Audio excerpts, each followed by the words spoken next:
Chapter 8. The Advent of Jesus. The third great epoch in the evolution of the spiritual man was inaugurated by Jesus of Nazareth. In discussing this branch of the subject, I shall not enter the field of controversial argument respecting his alleged miraculous birth or his resurrection from the dead. I leave that to the theologian who regards those questions as possessing vital importance from his point of view. From my standpoint, they cannot be considered. Miracles can have no place in science, for they can neither be scientifically verified nor experimentally reproduced. I have thus far confined my observations to the records of such psychic phenomena as can be verified by experimental reproduction, and I shall continue to do so wherever the nature of the phenomena will admit of such demonstration. In the history of Jesus, however, there is much that cannot be specifically verified by experiment. His character and inherent attributes cannot be reproduced.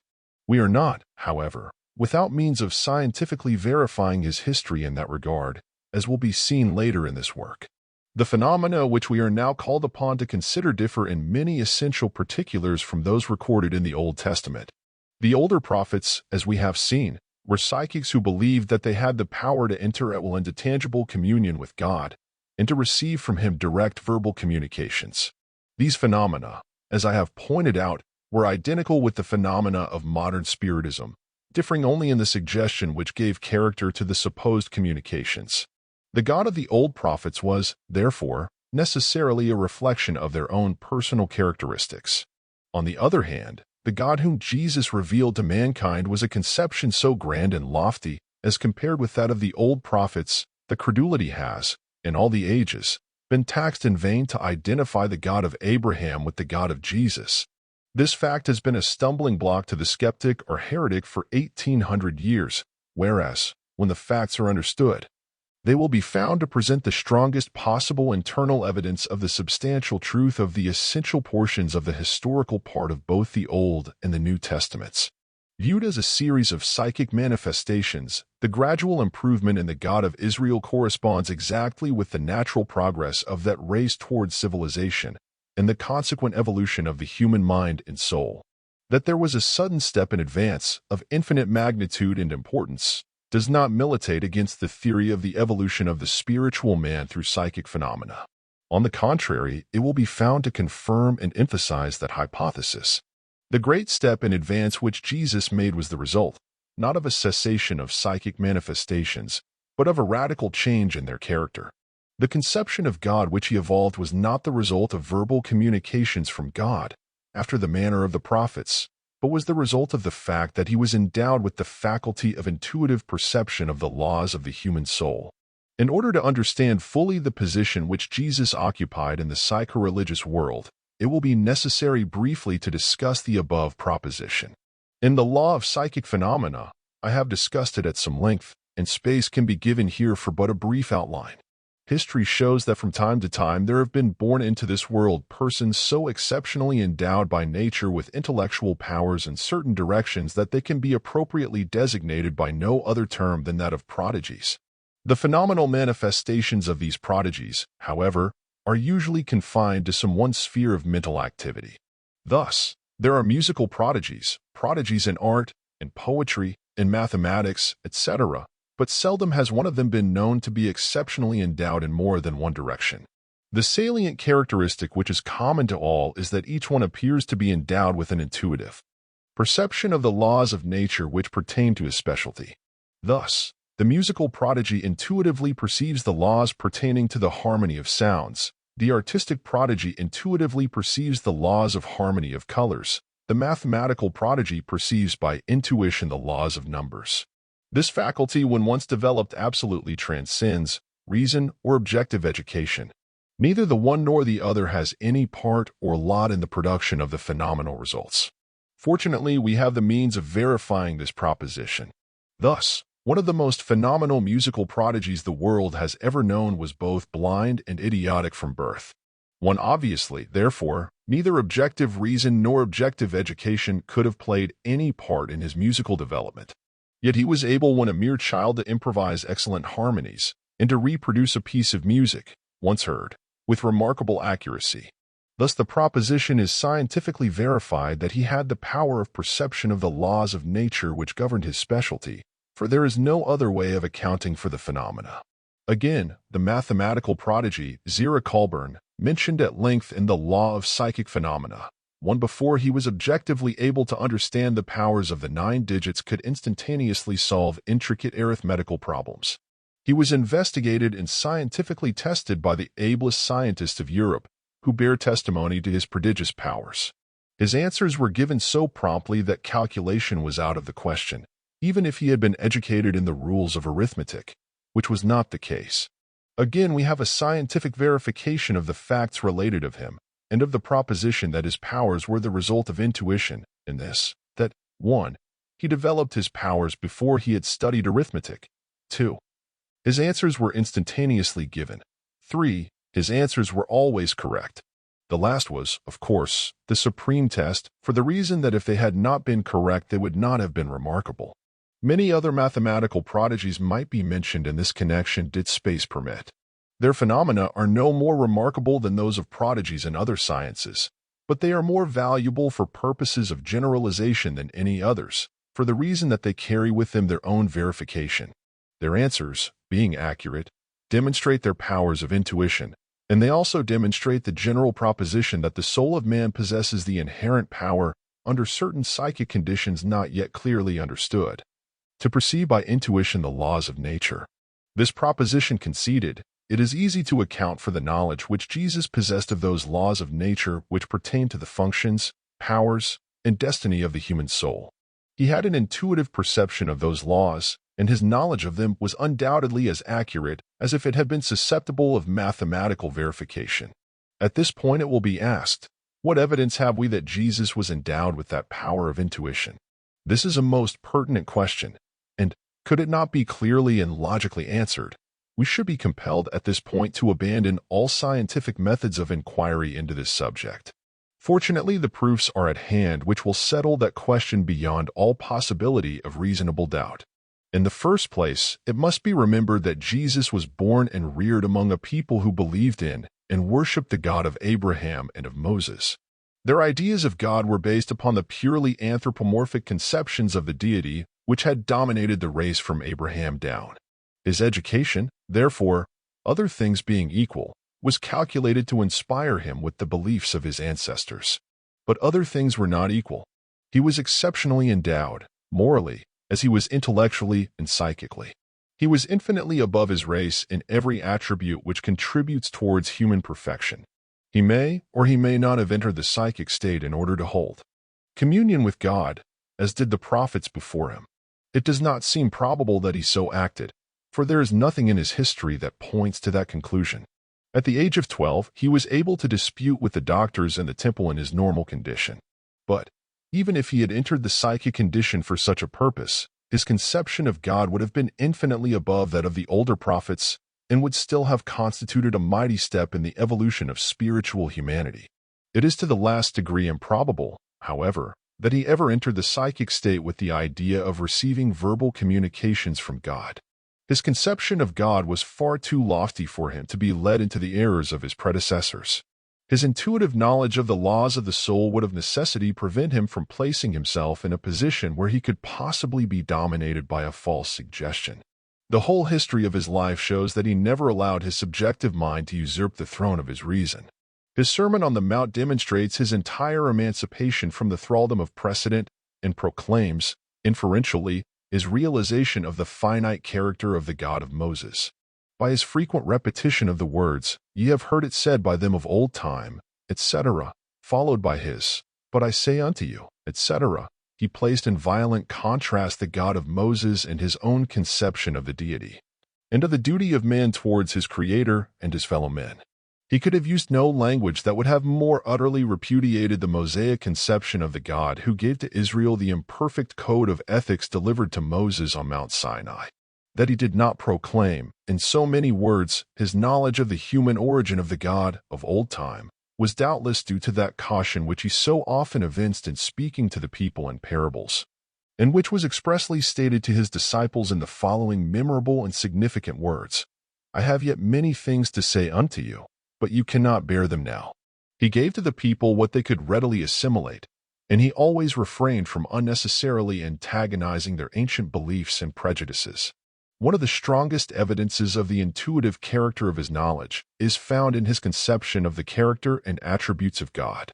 This, in connection with the fact that he was the first to proclaim a conception of the deity so lofty, so grand, and so ennobling, and at the same time in such perfect harmony with the highest instincts of all civilized humanity, constitutes a strong link in the chain of evidence to sustain that hypothesis.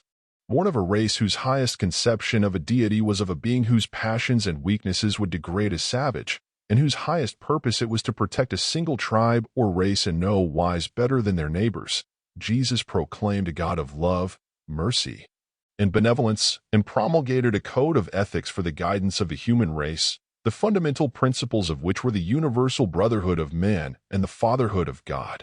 That his code of ethics and morals, and his conceptions of the attributes of God, have never been and never can be improved upon, no one will undertake to deny. That they constitute strong evidence, not only that he was endowed with an intuitive perception of the laws pertaining to the subject matter, but that his intuitions were correct, is evidenced by his undisputed headship and by ample time tests.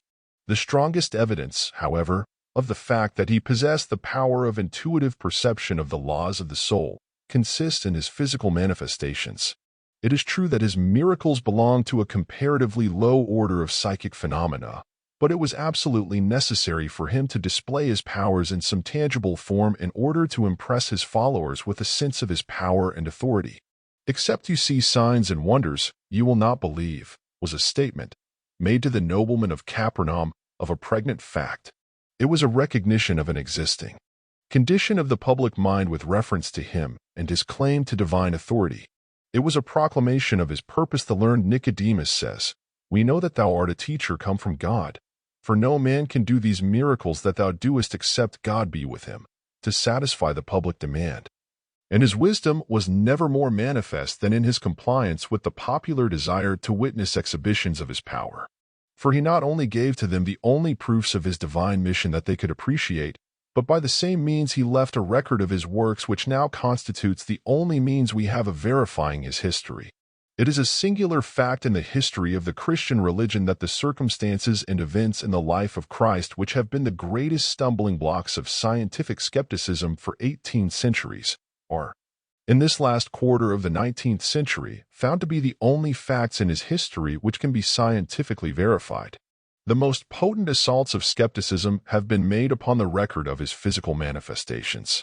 Thousands who could have accepted without serious question the fact of his spiritual supremacy, who admired his code of morals and reverenced his exalted character, have derisively rejected the story of his miracles and ended in total skepticism.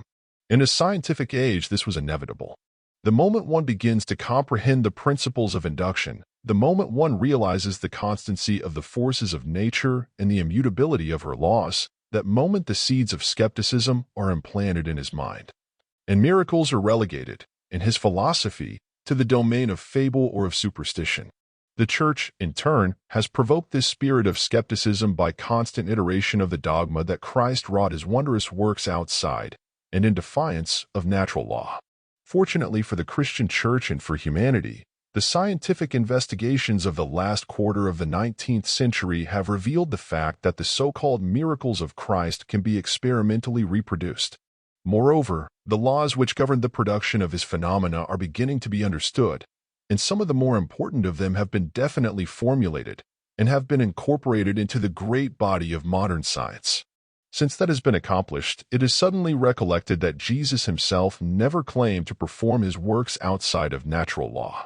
On the contrary, he not only taught his apostles how to reproduce his phenomena, but proclaimed to the world the essential conditions to their reproduction, and declared in so many words that those who observe those conditions should be able to do even greater works than he had done. Modern science has rediscovered the art of doing those works, and it has formulated the conditions necessary to be observed. And it is just here, therefore, that the most positive evidence of the essential truth of the history of Jesus of Nazareth is to be found. Considering his physical manifestations as miracles, science must forever discredit his history. But when it is discovered that in the 19th century the lame can be made to walk, the blind to see, and the deaf to hear, just as he did those things in the 1st century. Science has no more right to discredit his history than it would have to dispute any other historical instance where the forces of nature had been utilized, a fortiori, where there was indubitable evidence of their intelligent utilization. This evidence we have in the history of Jesus, in that he minutely observed all the conditions that modern science has discovered to be necessary for the successful reproduction of his phenomena. It will thus be seen that the Christian religion forms no exception to the rule that all religions worthy of the name have their origin in psychic phenomena. Jesus himself was the most stupendous psychic phenomenon the world has ever seen. He was a colossal religious genius. Endowed with a perfect power of perception of all the laws of the human soul, he was enabled to formulate and to promulgate to the world a series of vital truths and principles which the most profound researches of inductive science can only verify. I have elsewhere defined genius as the result of the synchronous action of the objective and subjective faculties.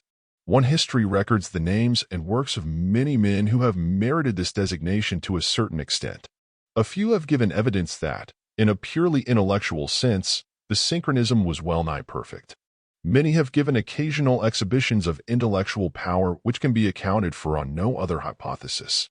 History, however, furnishes us but one example of a man in whom the synchronism of development, physical, intellectual, psychical, and moral, was absolutely perfect. That man, it is needless to say, was Jesus of Nazareth. That Jesus was a psychic of most wonderful power, no one will gainsay, whatever may be his theories regarding his miraculous conception and birth, but he was, in many essential particulars, unlike any other psychic of whom we have any record. The ordinary psychic, in order to produce his phenomena, is compelled to enter the psychical or subjective condition. His objective faculties must be and remain in at least partial abeyance. In this condition, his objective reason is dethroned, and he is dominated by the power of suggestion. His phenomena will, therefore, necessarily take the form of whatever suggestion is uppermost in his mind, whether it be an autosuggestion arising from his preconceived opinions, as in spiritistic phenomena, or a suggestion from another, as in hypnotism. In any event, his objective reason is in abeyance, and consequently, if the suggestion is a false one, he is nevertheless dominated by it, and the resultant phenomena are necessarily incongruous and misleading. It is true that in the phenomena which are the products of what is known as genius, there often appears to exist a perfect synchronism of objective and subjective activity and development. This, however, pertains only to purely intellectual manifestations, and it is rarely, if ever, constant. But where this synchronism exists, it has never been known, in modern times, to be accompanied by the power to produce other psychic phenomena, especially physical manifestations. The latter, as before stated, are only produced by the ordinary psychic as a result of his entering the subjective state, in which the objective faculties are held in partial or complete abeyance. In many of the foregoing particulars, Jesus constituted an exception to the general rule.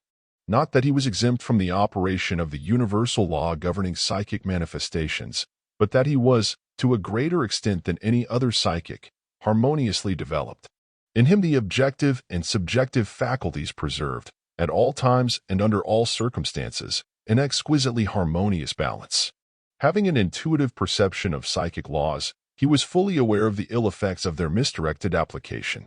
Knowing the limitations of the powers of the subjective mind, its amenability to control by suggestion, and its consequent inability to take the initiatory step in the process of induction, he never allowed it to obtain control of the dual mental organization. Consequently, his reason was always in the ascendant, and history does not record an instance where he entered the psychic state for any purpose whatever. Moreover, he never allowed himself to produce any phenomena for the mere purpose of displaying his powers.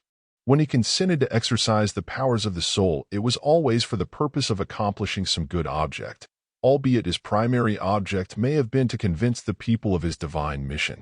Be this as it may, the fact remains that he never exercised his psychic powers except for the promotion of the highest good of those around him. And he never allowed himself to be placed in such a mental condition as to render it possible for him to be dominated by a false suggestion.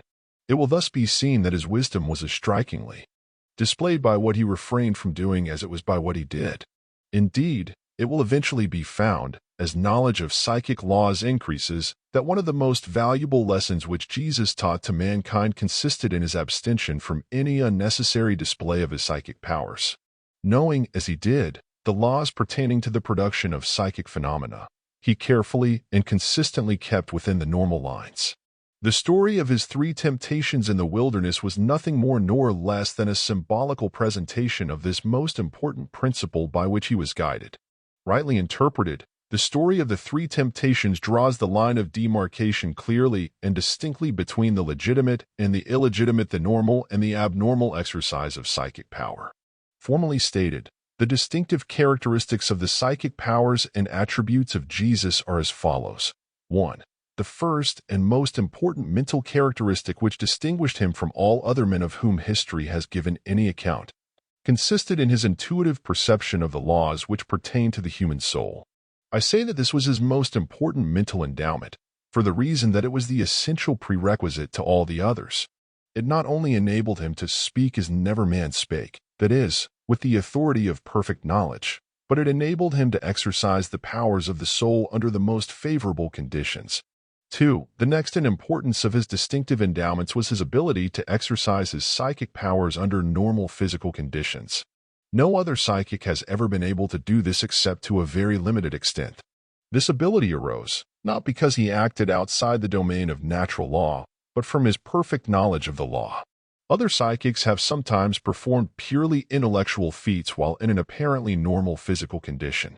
Some have, under exceptionally favorable circumstances, produced physical manifestations under apparently normal conditions. But such cases are sporadic and only serve to emphasize the general rule that psychic manifestations are the result of abnormal physical conditions. Jesus was the only one, of whom we have any authenticated account, who never found it necessary to enter the subjective state to enable him to produce any psychic phenomena. 3. As a result of his ability to exercise his psychic powers without entering the subjective state, he was enabled to avoid the operation of the law of suggestion, and, as a consequence, he was never dominated by a false suggestion. Objective reason, therefore, was always in the ascendant. Again, it must be remarked that this does not imply that he was not subject to the law of suggestion, but that his knowledge of the law enabled him to avoid placing himself in that condition in which he would be dominated by it. It is in psychic science as in any other. If we know its laws, we can avoid its evils. In other words, when we are dealing with a force, of the laws of which we have perfect knowledge, we are enabled to place ourselves in proper relations to it, and thus avoid the penalties attending the infraction of its laws. 4. One of the most important of the distinctive characteristics of Jesus, as compared with other psychics, consisted in his perfect moral and religious character.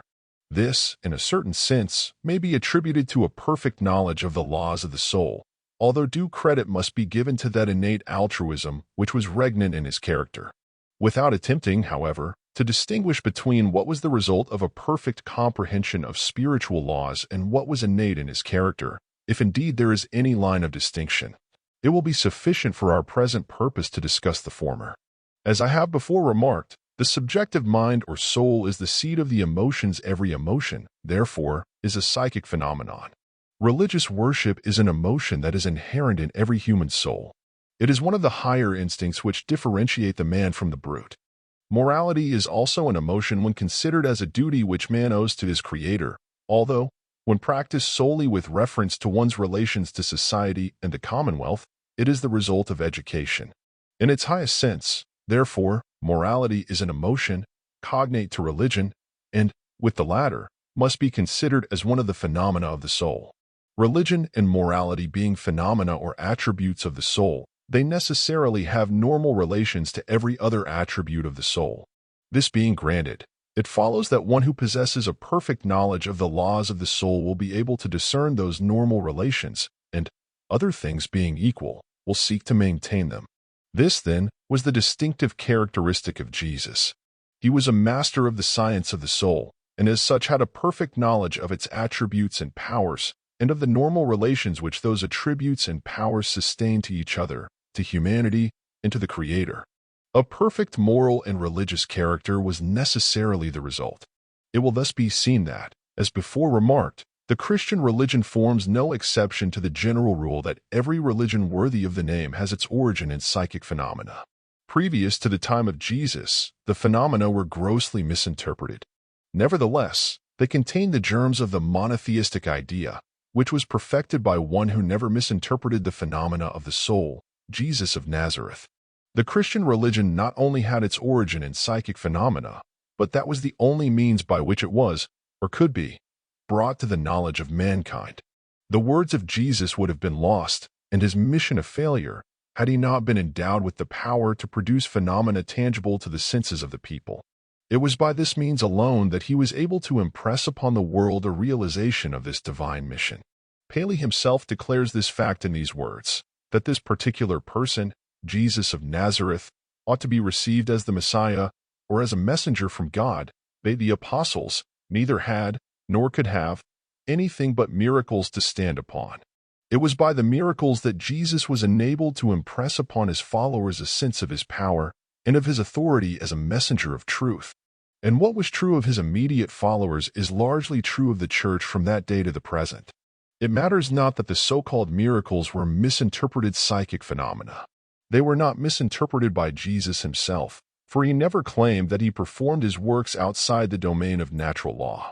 On the contrary, he distinctly proclaimed the fact that others could do even greater things than he had done by complying with the conditions which he prescribed.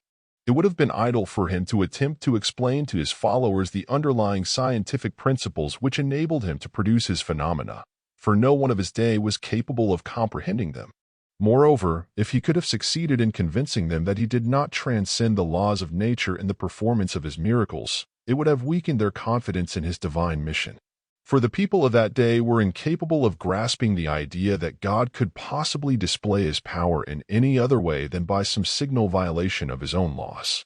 It will thus be seen that the Christian religion not only had its inception in psychic phenomena, but that faith in it has been perpetuated largely by a misapprehension of the real significance of the psychic manifestations of Jesus. If, however, the miracles alone had constituted the evidence of the truth of Christianity, it would have long since perished as a system of religion. For no system of religion which is founded upon a fundamental error can long withstand the assaults of scientific skepticism in an enlightened age and nation, where truth is left free to combat error. In a primitive age, a claim to supernatural power may serve to impose almost any system of religion upon a people. In an enlightened age, such a claim is an element of weakness, and a theology founded upon that alone must eventually perish and be forgotten. The assaults of skepticism upon the Christian religion have been almost exclusively upon the dogma of supernaturalism, and had its claims to a divine origin rested alone upon that, it must have yielded to the first onslaught of scientific skepticism. That it has sustained the shock of scientific criticism, and is still a great and growing power in the most enlightened age the world has ever seen, and is now the most potential force in the social systems of the most enlightened nations of the earth, is indubitable evidence that it possesses an inherent vitality that must be looked for outside the domain of the supernatural. In the ensuing chapter, one propose briefly to inquire into the secret of the wonderful vitality of the Christian religion.